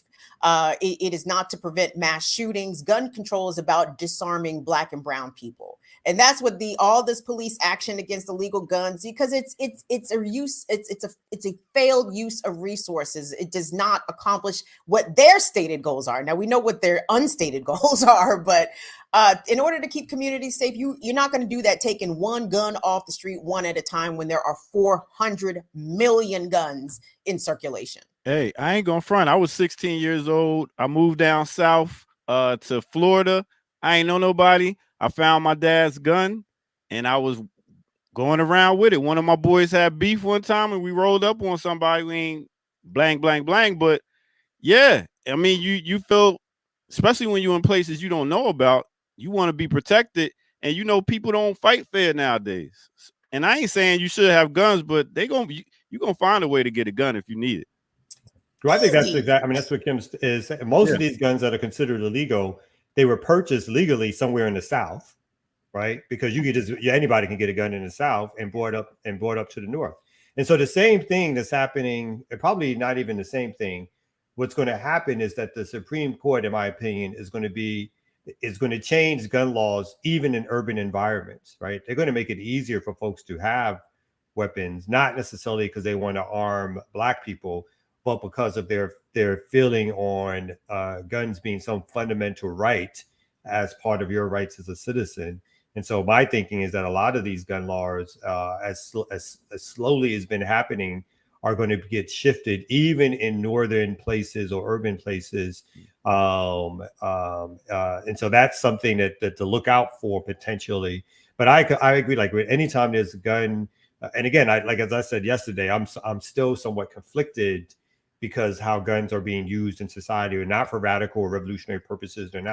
People are not arming themselves and challenging the state that be, but a lot of guns are being turned on folks in your neighborhood and community and all the rest of it. So I'm not all the way there on what it means to have proper restrictions on who gets to carry and so forth. But the police are only using the excuse of getting illegal guns off the street so that they can harass and they can arrest and stop young Black kids, and in particular, you're right, young Black males in these urban neighborhoods. One of the chief reasons that we had stop and frisk as a primary way of interacting with young folks in terms of the police claiming that they thought or they had reasonable suspicion to think that a crime was about to take place. And so that therefore gave them the rationale to stop somebody.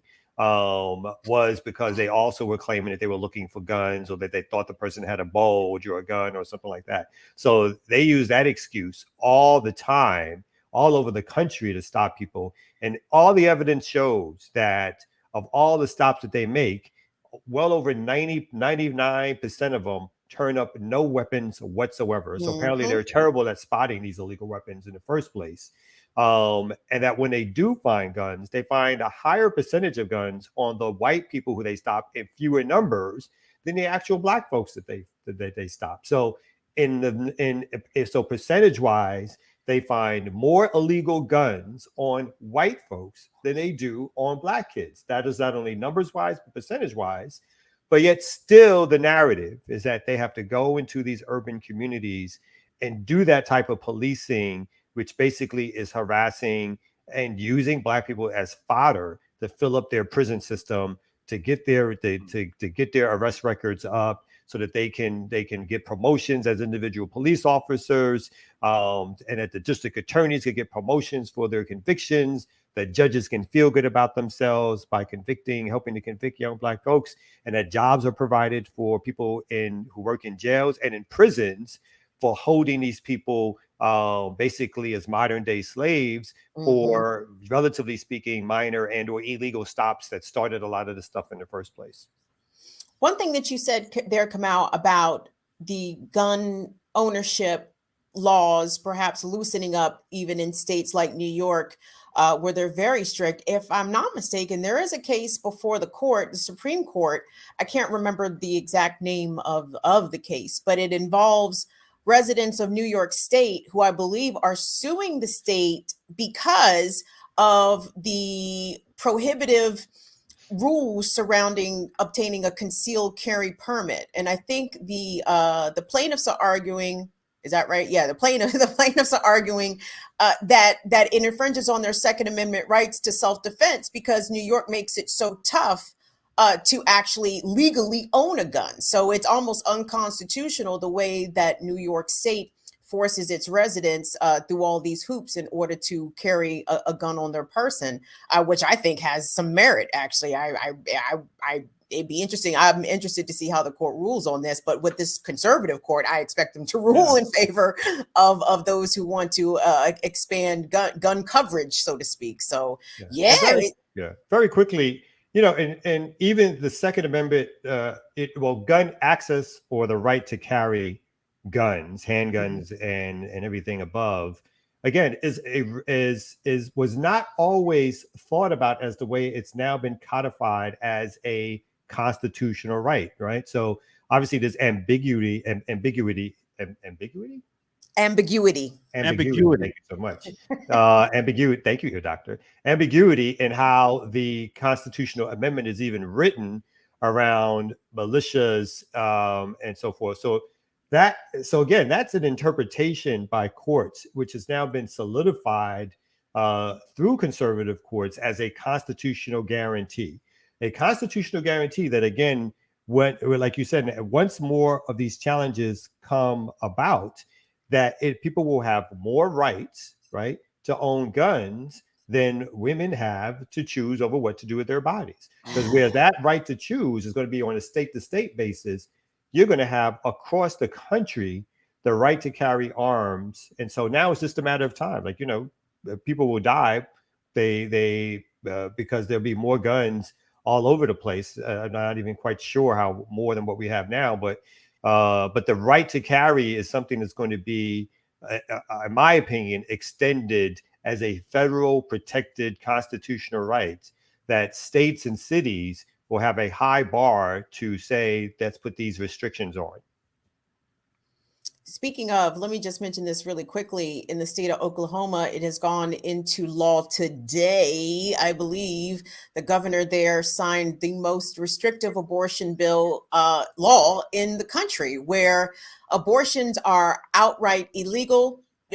Under all circumstances. I think they allowed exceptions of rape or incest, which is, again, just something that motherfuckers say, because that shit don't mean anything. By the time if you are raped and you become impregnated by your rapist, how long is it going to take for the court case to go through for you to actually prove that you were raped or someone committed incest against you? The baby will be ready to be born by then. So, I mean, the fuck.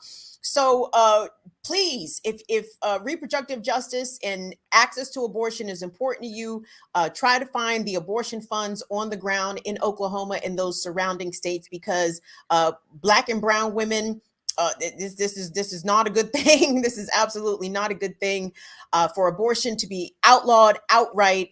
And they determined that the right to life begins at conception, not even 6 weeks, not 10, not 12 weeks, conception. You are pregnant and you cannot terminate your pregnancy under any circumstances except rape or incest, which is again some bullshit that they just happen to throw in there that really doesn't mean anything. So we getting into some real rough waters here, gentlemen. Real rough waters. So it's turning into the Wild Wild West in a minute. Man, everybody out here got guns. Yosemite Sam. Speaking Push of, it you know what I raw. want to do? I do want to bring a police officer on the show. And yeah, I mean, and ask them, what do you do?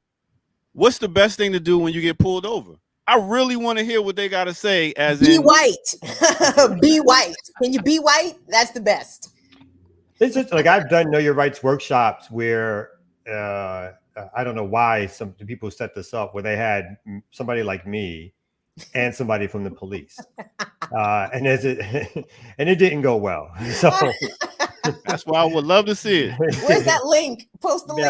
Where is that? This is prior to all the story. It didn't go well. I mean, because the cops usually, what they're always telling you is to defer, don't challenge, don't, you know, that's their line. Their line is always, and they'll have black cops go do these Know Your Rights things so that they can, you know, again, feel like they can relate to the young people they're talking to. But in the end, their message is clear. It's listen to the cops. Whatever they tell you to do, you listen to the police. They disguise it up by trying to act like officer friendly, but in the end, their never rights. Their Know Your Rights workshops are always about deferring your rights to their power.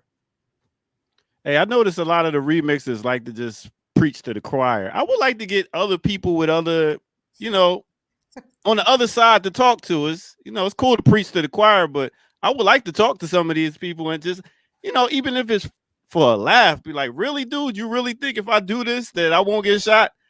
And have them think about it like, damn, I do sound pretty stupid. I'm just saying.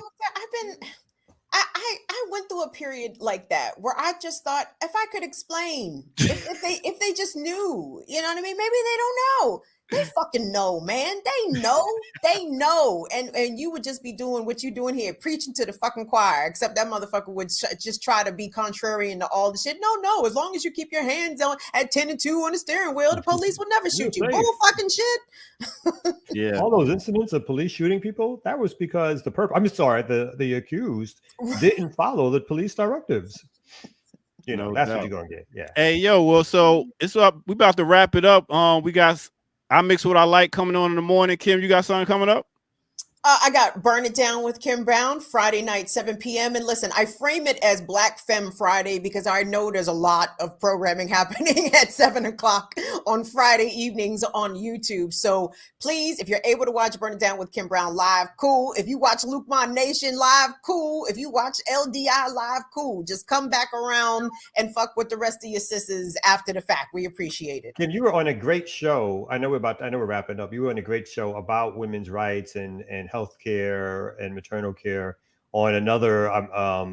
We've been on their podcast before with you and several other folks. It was like fantastic. Oh, thank you so much. Revolutionary Blackout Network. Shout out to Sabi and Josana and the Bank Sisters and Delilah and Zainab. Sabi does those every month, once a month, a woman of color empowerment series. So I have a good time chopping it up with the sisters. And we need to revisit our BPM live event, y'all. I'm preaching it. I'm putting it out into the ether. It is going to happen. It's going to speak out into existence. We're going to kick it with y'all live. Coming up soon. All right. All right. Want to show y'all. Peace. Have a good weekend. Bye, y'all.